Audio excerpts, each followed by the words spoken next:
et bienvenue sur Compta Online Info. Au sommaire cette semaine, projet de réforme du régime social des indépendants, étape supplémentaire dans le vote de la loi Macron et impôt sur la fortune des non-résidents.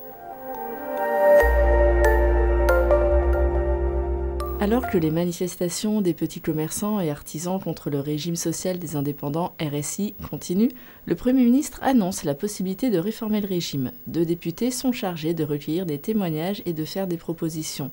L'objectif est de mettre fin au dysfonctionnement du RSI, victime à la fois de la fusion des caisses en 2008 et des bugs de son logiciel interne. Un premier rapport d'étape doit être présenté au Premier ministre pour le 30 mai 2015.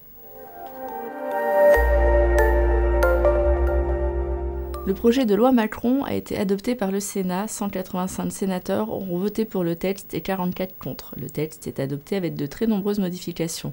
Mais la procédure n'est pas terminée. La commission mixte paritaire, chargée de trouver un texte commun aux 2 chambres, doit se réunir le 3 juin. Elle est composée de 7 députés et de 7 sénateurs. En cas d'échec de la commission mixte paritaire, c'est l'Assemblée nationale qui doit avoir le dernier mot.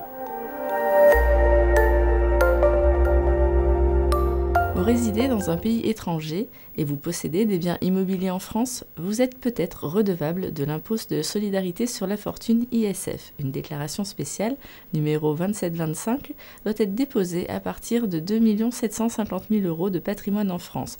Jusqu'en 2014, la date de dépôt de cette déclaration dépendait du pays de résidence. En 2015, la distinction disparaît. Toutes les déclarations d'ISF doivent être déposées pour le 15 juillet au plus tard. Vous pouvez accéder gratuitement à tous nos articles sur le site Compta Online. Vous retrouverez les liens en dessous de la vidéo. Toute l'équipe de la rédaction vous souhaite une bonne semaine.